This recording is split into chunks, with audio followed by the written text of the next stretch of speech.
Hello student, आज विद्यालय में आपका स्वागत है। आज हम कक्षा 10वीं के भूगोल का चौथा अध्याय कृषि का भाग 3 देखेंगे। तो चलिए बच्चों स्टार्ट करते हैं। आज हम देखेंगे भारत में पाई जाने वाली मुख्य फसलें। ऐसे कौन कौन सी मेजर क्रॉप्स है जो इंडिया में पाई जाती है, वो कौन कौन सी क्रॉप्स होती है, किन किन राज्यों में वो उगाई जाती है, उनको उगाने के लिए क्या क्या चीजें आवश्यक है। इन सारी चीजों को आज हम इस लेक्चर में डिटेल में डिस्कस करेंगे। मिट्टी, जलवायु और कृषि पद्धति में अंतर के कारण देश के विभिन्न क्षेत्रों में अनेक प्रकार की खाद्य और अखाद्य फसलें उगाई जाती है। सबसे पहले बच्चों आपको ये समझ में आना चाहिए खाद्य फसलें कौन सी होती है। फूड क्रॉप्स ऐसी फसलें जिसको कि हम खाने में यूज करते हैं, जैसे गेहूं हो गया, चावल हो गया, इनको हम डायरेक्टली खाते हैं, यूज करते हैं। अखाद्य फसलें जिसे कि आप कॉमर्शियल क्रॉप्स बोल सकते हैं, ऐसी फसलें जो कि डायरेक्ट खाने में हम यूज नहीं कर सकते, बल्कि ऐसी फसलों को उगा के जो है उनका प्रोडक्शन करके हम उसको बेच के जो है मुनाफा कमा सकते हैं। जैसे कि लाइक आपके पास जूट है, कपास है, इन सब आपको डायरेक्टली तो आप इसे खा नहीं सकते हैं। तो ये दो फसलें के बीच में जो डिफरेंस है मैंने आपको बताया। एक हो गई खाद्य फसलें, दूसरी हो गई अखाद्य फसलें। इसको बहुत अच्छे से याद रखिएगा। हम जानते हैं कि भारत में जो क्योंकि भारत में देखिए विभिन्न प्रकार की मिट्टियां पाई जाती है, बहुत सारी यहाँ पे अलग अलग जलवायु है, अलग अलग क्षेत्र में कृषि की पद्धति भी अलग अलग क्षेत्रों में और अलग अलग रीजन में जो है वो डिफरेंट टाइप से यूज की जाती है। तो जो भी खाद्य और अखाद्य फसलें यहाँ पे उगाई जाती है वो इस मिट्टी, जलवायु और कृषि पद्धति के कारण जो है इनमें भिन्नता हमें देखने को मिलती है। भारत में उगाई जाने वाली मुख्य फसलें जैसे कि चावल, गेहूं, मोटे अनाज, दाल, चाय, कॉफी, गन्ना, तिलहन, कपास और जूट इत्यादि है। मुख्य रूप से अगर हम देखें तो देखिए इसमें खाद्यान्न फसल भी आ गई हैं, इसमें आपके मिलेट्स मतलब मोटे अनाज भी आ गए हैं और कैश क्रॉप्स भी जो है वो इसमें आ गई हैं। अब हम सबसे पहले जो सबसे इंपॉर्टेंट फसल है उसकी हम बात करते हैं, जिसका प्रोडक्शन किया जाता है वो है चावल। भारत में अधिकांश लोगों का खाद्यान्न चावल है। आप जानते हैं बच्चों, चावल जो है एक ऐसी चीज है जिसको कि आप भी खाते हो, मैं भी खाती हूँ, सब लोग यूज करते हैं। और इसीलिए भारत में सबसे ज्यादा जो है वो चावल का उत्पादन किया जाता है। और हमारा देश, अगर मैं बताऊं एक डाटा, तो हमारा देश यानी कि भारत चीन के बाद दूसरा सबसे बड़ा चावल का उत्पादक देश है। तो चाइना के बाद इंडिया में सबसे लार्ज स्केल पे जो है राइस का प्रोडक्शन होता है। यह एक खरीफ की फसल है। मैंने आपको पहले ही बोला बच्चों, आप थोड़ा सा ये जरूर याद रखना कि कौन सी फसलें रबी फसल के अंतर्गत आएंगी, कौन सी फसलें खरीफ की फसल के अंतर्गत आएंगी। जिसमें से अगर चावल आता है तो चावल जो है वो खरीफ की फसल है। अब खरीफ की फसल है तो उसके उसके लिए अलग टेम्परेचर, अलग जलवायु, अलग वर्षा की आवश्यकता होगी। और अगर कोई फसल रबी की फसल है तो उसके लिए जो है अदर कंडीशन की जरूरत होगी। तो जब हम चावल की बात करते हैं यानी कि जब खरीफ की फसल की बात करते हैं तो इसे उगाने के लिए बहुत हाई टेम्परेचर मतलब 25 डिग्री सेल्सियस के ऊपर जो है टेम्परेचर चाहिए होता है। अधिक जो होता है मॉइस्चर, अधिक आर्द्रता भी चाहिए। और इसके साथ साथ 100 मीटर से भी अधिक वर्षा मतलब ज्यादा वर्षा जहां होती है उसकी आवश्यकता होती है। और लेकिन ऐसा नहीं है कि केवल जो चावल है उसकी खेती वहीं की जाती है जहां पे ज्यादा वर्षा होती है। आजकल अगर हम देखें तो कम वर्षा वाले क्षेत्रों में, क्योंकि हम देखते हैं कि अब कृषि में, एग्रीकल्चर में हम बहुत सारी टेक्नोलॉजी को यूज करते हैं। और जैसे जैसे भारत में डेवलपमेंट होते गया है तो उससे इरिगेशन वगैरह के कारण जो है सिंचाई में बहुत ज्यादा उनका विकास हुआ है। तो सिंचाई के कारण अब चावल की खेती उन क्षेत्रों में भी की जा सकती है जहां पे कम वर्षा होती है। चावल देखिए मुख्य रूप से उत्तर और उत्तर पूर्वी मैदान, तटीय क्षेत्र और डेल्टाई प्रदेशों में उगाया जाता है। ये मुख्य रूप से जो चावल का प्रोडक्शन होता है इंडिया में वो होता है उत्तर में, उत्तर पूर्वी मैदानों में, तटीय क्षेत्र और जो डेल्टाई प्रदेश है वहां पे। लेकिन जैसे कि हम देखते हैं कि आजकल जिस तरीके से कैनाल्स बन गए हैं, नहर बन गई है, बोरवेल या नल कूपों की जिस प्रकार से आज हमें बहुत ज्यादा हर जगह हमें ये फैसिलिटी देखने को मिलती है, तो जिसके कारण जो है पंजाब, हरियाणा, पश्चिम उत्तर प्रदेश और राजस्थान के कुछ कम वर्षा वाले क्षेत्रों में भी चावल की फसल उगाना संभव हो पाया है। तो जैसे हमारे देश में जो होता है, जब टेक्नोलॉजी का आविष्कार होता है, जब नई नई नहरें जो है वो अब बन गई हैं, बहुत सारे बोरवेल बन गए हैं, तो जिसकी वजह से अब ऐसा नहीं है कि केवल जहां वर्षा अधिक होगी उन्हीं स्थानों पर चावल उगाया जाएगा, बल्कि इसके अलावा पंजाब, हरियाणा, पश्चिमी उत्तर प्रदेश और राजस्थान के कुछ कम वर्षा वाले क्षेत्रों में भी चावल की खेती उगा पाना संभव हो पाया है। अब हम सेकंड जो हमारे इंपॉर्टेंट फसल है उसकी बात करते हैं, वो होता है गेहूं। गेहूं भारत की दूसरी सबसे महत्वपूर्ण खाद्यान्न फसल है। आप जानते हैं जिस तरीके से हमारे भोजन में चावल बहुत इंपॉर्टेंट होता है, उसी तरीके से बच्चों गेहूं भी इंपॉर्टेंट होता है, क्योंकि आप सभी रोटियां खाते हैं, हम भी रोटी खाते हैं, तो इस तरीके से ये बहुत इंपॉर्टेंट जो होता है खाद्यान्न है। जो गेहूं कहाँ होता है? जो देश के उत्तर और उत्तर पश्चिम भागों में मुख्य रूप से पैदा की जाती है। और गेहूं कौन सी फसल है? गेहूं है रबी की फसल। और रबी की फसल को उगाने के लिए क्या चाहिए? उनके लिए शीत ऋतु और उनके जब वो पकती है उस समय खिली धूप की आवश्यकता होती है।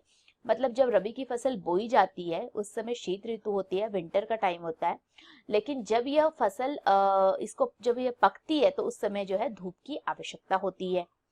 इसे उगाने के लिए सामान्य रूप से वितरित 50 से लेके 75 सेंटीमीटर तक वार्षिक वर्षा की आवश्यकता होती है। 50 से 75 सेंटीमीटर की वर्षा की आवश्यकता होती है, मतलब बहुत ज्यादा वर्षा की भी आवश्यकता यहाँ नहीं होती है। देश में गेहूं उगाने वाले दो मुख्य क्षेत्र हैं, उत्तर पश्चिम में गंगा सतलज का मैदान और दक्कन का काली मिट्टी वाला प्रदेश। तो आप देख लिए दो मुख्य रूप से गेहूं के उत्पादक है, एक हो गया है आपका गंगा सतलज का मैदान और दूसरी है काली मिट्टी वाला प्रदेश। पंजाब, हरियाणा, उत्तर प्रदेश, मध्य प्रदेश, बिहार और राजस्थान के कुछ भाग गेहूं पैदा करने वाले मुख्य राज्य हैं। तो गेहूं पैदा करने वाले जो मुख्य राज्य है वो कौन कौन से हैं? तो उसमें पंजाब भी है, हरियाणा भी है, उत्तर प्रदेश भी है, मध्य प्रदेश भी है, बिहार भी है और राजस्थान भी है, जहां पे मुख्य रूप से क्या होता है? गेहूं का उत्पादन होता है। बच्चों आप लोग एक चीज जरूर ये याद रखना कि कभी भी अगर आपके एग्जामिनेशन में इस तरह के क्वेश्चन आए तो आप लोग को ये याद रहे कि खरीफ की फसल के लिए हमें कितनी वर्षा की आवश्यकता हो रही है, रबी की फसल के लिए कितनी वर्षा की आवश्यकता हो रही है, कौन कौन से क्षेत्र है जहाँ पे खरीफ की फसल ज्यादा मिलती है, कौन से ऐसे क्षेत्र है जहाँ रबी की फसलें जो है वो ज्यादा उगाई जाती है। इन सब चीजों को थोड़ा सा आप ध्यान में जरूर रखना। अब हम बात करेंगे मिलेट्स जिसको कि हम बोलते हैं मोटे अनाज। तो मोटे अनाज कौन कौन से होते हैं? जैसे कि ज्वार, बाजरा, रागी, ये सारी ही चीज भारत में उगाए जाने वाले मुख्य मोटे अनाज हैं।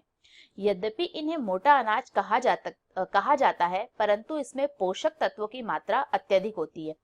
आज आप देखिए, आज लोग जो है न्यूट्रिशन वैल्यू को बहुत ज्यादा महत्व देते हैं और जिसकी वजह से ज्वार, बाजरा, रागी जो है इसमें बहुत ज्यादा न्यूट्रिशन वैल्यू होता है, बहुत ज्यादा पोषक तत्व होता है। और इसीलिए जो है अब जितने भी आप देख रहे हैं बाजार में ओट्स बन रहे हैं, जो भी चीजें आजकल आ रही है वो सभी क्या है? वो ये सभी इस मोटे अनाज से ही तैयार की जाती है। उदाहरण के तौर पे देखें तो रागी, अगर हम रागी की बात करते हैं तो इसमें प्रचुर मात्रा में लोहा, कैल्शियम, सूक्ष्म पोषक और भूसी मिलती है। तो जो रागी होता है उसमें हाई क्या होता है? आयरन होता है, हाई कैलोरी जो होता है आयरन होता है, कैल्शियम हमें जो है इसमें बहुत ज्यादा मिलता है।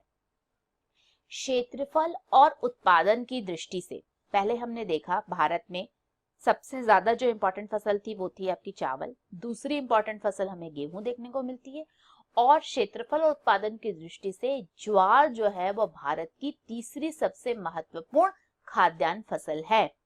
यह वर्षा पर निर्भर करती है, ज्वार की खेती जो है वो वर्षा पर निर्भर करती है।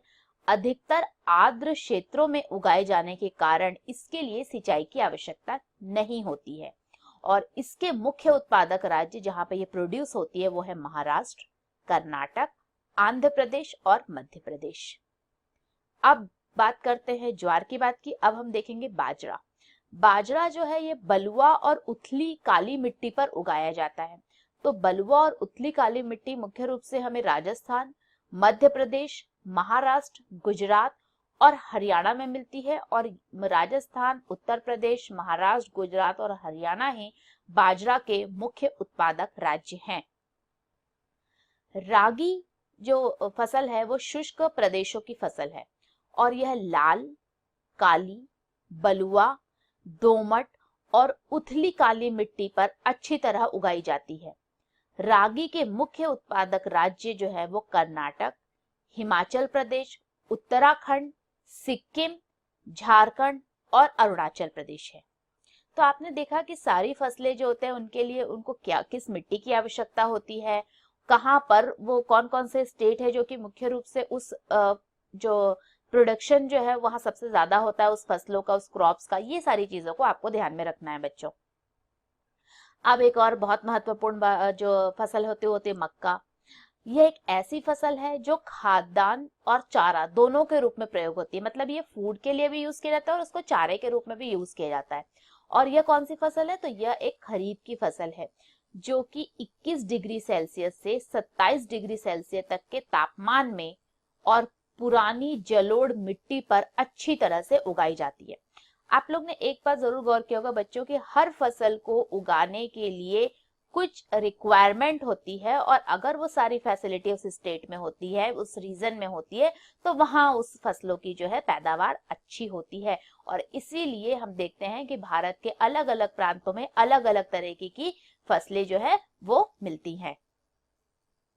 बिहार जैसे कुछ राज्यों में मक्का रबी की ऋतु में भी उगाई जाती है। आधुनिक प्रौद्योगिक निवेश जैसे उच्च पैदावार देने वाले बीज और सिंचाई के उपयोग से मक्के का उत्पादन बढ़ा है। जब न्यू टेक्नोलॉजी आई है, जैसे कि ज्यादा से ज्यादा आजकल पैदावार देने वाले बीज आ गए, सीड्स आ गए, उर्वरक हो गई है, रासायनिक खाद का यूज हो रहा है, इरिगेशन की सुविधा है, तो जिसकी वजह से क्या है कि मक्का का प्रोडक्शन जो है वो बढ़ गया है इंडिया में। कर्नाटक, मध्य प्रदेश, उत्तर प्रदेश, बिहार, आंध्र प्रदेश और तेलंगाना मक्का के मुख्य रूप से उत्पादक राज्य हैं। अब हम बात करते हैं दालों की। दालें हमारे लाइफ में आप जानते हो ये भी बहुत इंपॉर्टेंट है, क्योंकि नहीं तो हम किसके साथ खाना खाएंगे? अकेले चावल और अकेले रोटी तो नहीं खा सकते हैं, तो दालें भी बहुत इंपॉर्टेंट है। भारत विश्व में दालों का सबसे बड़ा उत्पादक और उपभोक्ता देश है। देखिए, सबसे ज्यादा प्रोडक्शन भी यही होता है और सबसे ज्यादा इसका उपभोग भी जो है वह हमारे यहीं होता है। शाकाहारी खाने में दालें सबसे अधिक प्रोटीन दायक होती है, और दालों में क्या होता है? हाई प्रोटीन होता है। तूर, जिसे हम अरहर बोलते हैं, उड़द, मूंग, मसूर, मटर और चना भारत की मुख्य दलहनी फसलें हैं। तो दलहनी फसलें मतलब कि जो दालें होती हैं उसे कहा जाता है। दालों को क्या होता है? कम नमी की आवश्यकता होती है और उन्हें शुष्क परिस्थितियों में भी उगाया जा सकता है। फलीदार फसलें होने के कारण अरहर को छोड़कर जो अन्य सभी दालें हैं वो क्या होता है? एयर के साथ मिलके नाइट्रोजन लेकर भूमि की उर्वरकता को बनाए रखती है। मतलब वायु से जो होता है, एयर में जो नाइट्रोजन होता है उसको ऑब्जर्व करती है, और इसके कारण क्या होता है कि जो भूमि की उर्वरकता होती है ना वो और बढ़ती है दालों के प्रोडक्शन से। और अतः इन फसलों को आमतौर पर फसलों के रोटेटिंग में बोया जाता है। मतलब अन्य फसल जब उगाई जाती है तो उसके बीच में जो है रोटेट करके इनको बोया जाता है, ताकि जो फसलें हैं उसकी जो भूमि है उसकी उर्वरकता और बनी रहे और बढ़ती रहे, जिससे कि अन्य फसलों को भी लाभ प्राप्त हो सके। भारत में मध्य प्रदेश, राजस्थान, महाराष्ट्र, उत्तर प्रदेश और कर्नाटक जो है वह दाल के मुख्य उत्पादक राज्य है। सबसे ज्यादा प्रोडक्शन इन्हीं स्टेट में होता है। So what did we learn today? आज हमने क्या पढ़ा और क्या सीखा? बच्चों, आज हमने बहुत इंपॉर्टेंट चीज देखी। जो मेजर क्रॉप्स है इंडिया की, हमने वो देखा कि कौन कौन सी मेजर क्रॉप्स होती है। खाद्यान्न फसलें के बारे में हमने देखा, और इसके साथ साथ मिलेट्स यानी मोटे अनाज के बारे में हमने देखा। मोटे अनाज में जैसे कि ज्वार है, रागी है, बाजरा है, मक्का है, दालें हैं, इन सबको देखा। उसी तरीके से अगर हम खाद्यान्न फसल की बात करते हैं तो उसमें हमने गेहूं को देखा, चावल को देखा।